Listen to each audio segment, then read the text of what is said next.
bear with me, but I think I've found an easier way of joining the two together.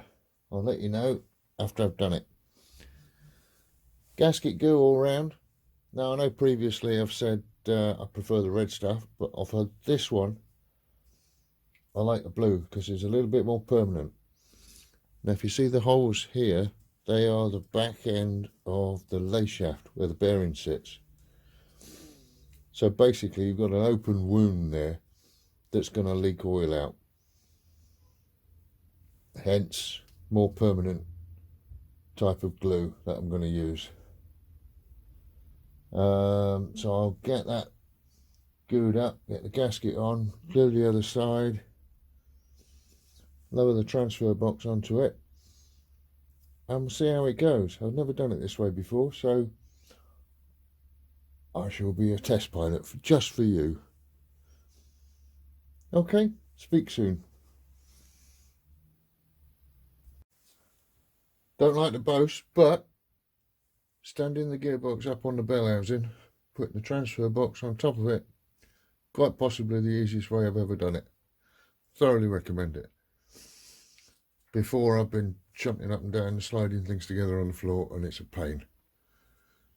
So modest as I am, I'm quite happy I did that, and if it's useful to anybody, then I'm pleased. Right, intermediate gear.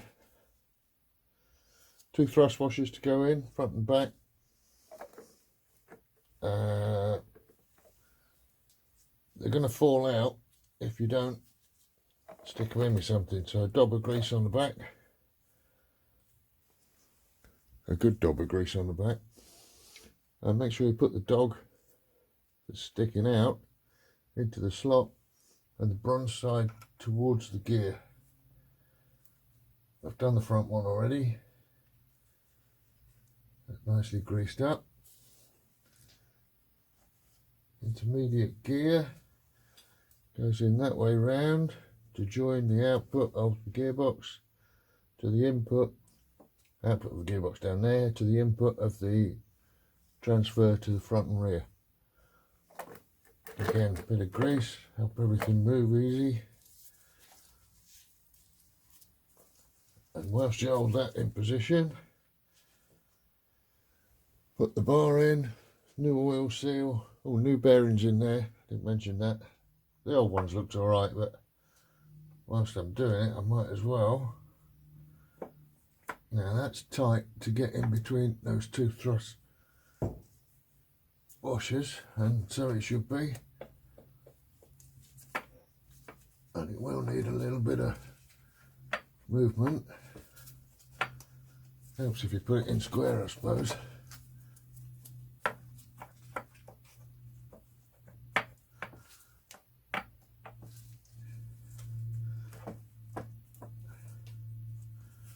That doesn't seem happy.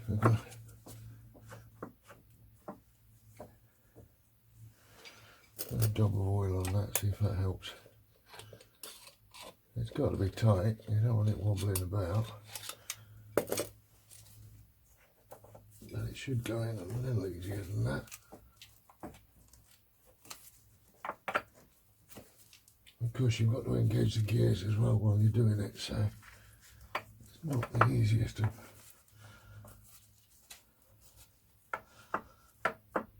Yeah, I'm not getting it in square, that's the trouble.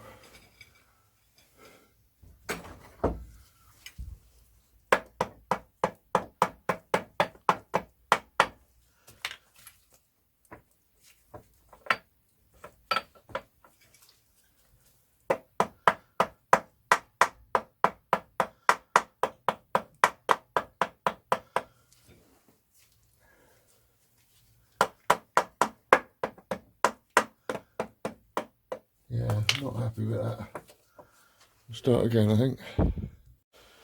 There we go. The front thrust washer had come out of its location groove with that dog sticking out, so there's a tip for you. Bearing pivot, new oil seal, slots in. It says with a smile, Would do if it was in the right place. Feels better.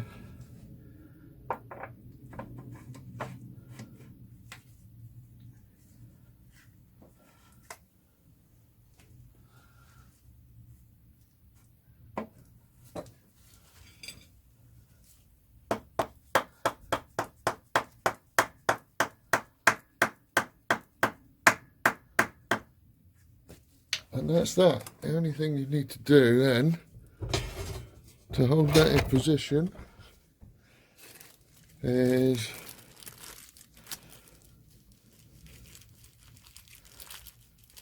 thing that comes out of the bag. Little peg that sits on the bolt there and into the groove of the pivot. And that's it, that's your intermediate bearing in. Just make sure everything rolls alright after you've done it.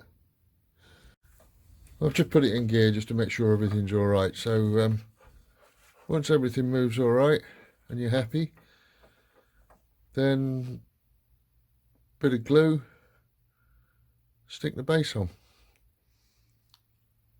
I do like the new kits now because they come with a card washer rather than the old cork ones. Cork ones you tend to over tighten, ends up leaking anyway. So I'll see how the new card ones last. At least you'll be able to nip it up tight and evenly without squashing anything. I'll get that bottom put on the transfer box and flip it, and we'll start on the top end. Speedometer housing, or speedometer drive housing, there's not much to do on it once it's all cleaned up. The drive wheel itself just fits on with this side, with the spacing towards the gearbox. That aligns it with the drive pinion for, is that in the picture? Yeah. For the speedometer. New oil seal at the top of that, O-ring on the mount, new oil seal in the back, and that be that. When you come to put this in, you see there's a cutout. How clear is it? Yeah, that'll be alright. There's a cutout to one side, that needs to go on the inside towards where the drive is, so that it doesn't interfere with the drive. Gasket on there, top plate, and that be that. Once it's on the gearbox, that is. Okay.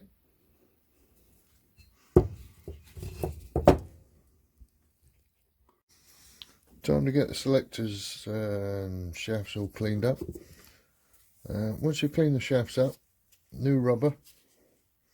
Now they all look the same, but the reverse is slightly bigger than the two forward gears, and it seems that,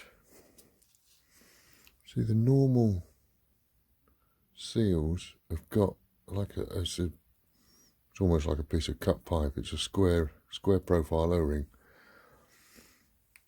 For the reverse, it seems like that has been replaced by a multi-purpose O-ring that fits many parts of the vehicle. I'll see how it goes. If it doesn't work so well, I'll see about getting a piece of pipe and cutting it up. Anyway, new seal on.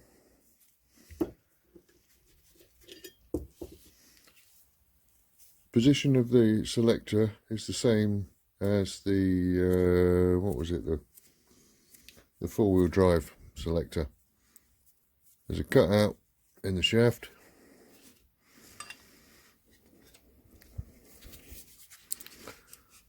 Selector arm goes into the shaft to the cutout. Bolt goes in.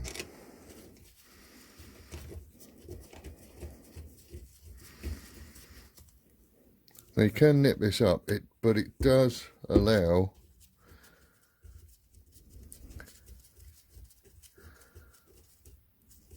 you do get a little bit of front to rear movement, and a little bit of side to side movement within that cutout. So just get it somewhere close to where it was previously, and then once you've got it in the box, you can finalize your angles so that all of the shafts line up horizontally and vertically, and that the selector works correctly for moving the gears in and out. So there's your reverse, middle one, first and second, and come over to third and fourth. On the reverse, good idea to put new springs on. That stops the gate from springing open and you slamming it into reverse when you're rolling forward. That's it. Seals on.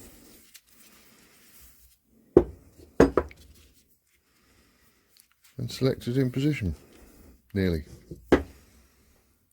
Almost time to put them in the box, which is fun. Inserting your selectors. And the funny thing is if this all goes to pot, I can just make another video and start again. Easiest and in order. Third, fourth. Pull the synchro back into third gear. Selector goes over the synchro. Put it back into neutral. By the way, I've just left the pinch bolts loose so I can finally nip them up when it's all in position.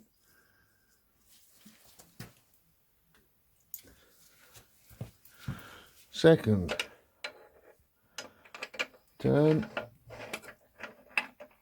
slide in, look at the back of my head so you can't see what I'm doing. Drop that onto the first, second synchro groove, and we're in business. And I promise this is the first take of the video. How cool was that? Reverse. Last but not necessarily the least. And pull the reverse gear right to the front so you can see it. Turn.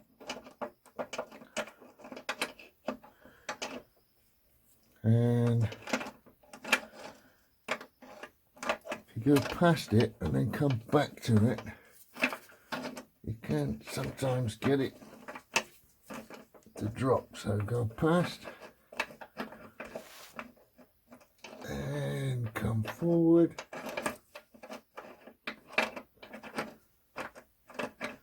and it's very nearly there. Missed it.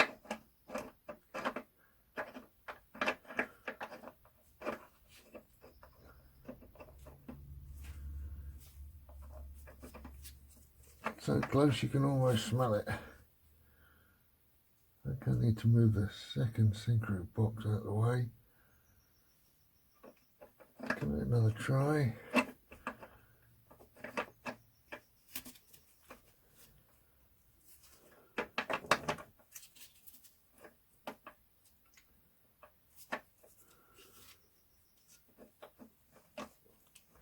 I hope if the torch stayed on.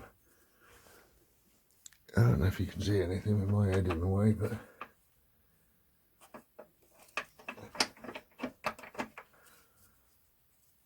I can see where it's supposed to be, and I can see that one piece is on, but I can't get them both into the slot at the moment. Anyway, you get the idea. That's the order that I've got to go back in. It's probably going to help if I move the synchro box out of the way. We'll give that a go in a minute. I'll come back and tell you how successful I've been.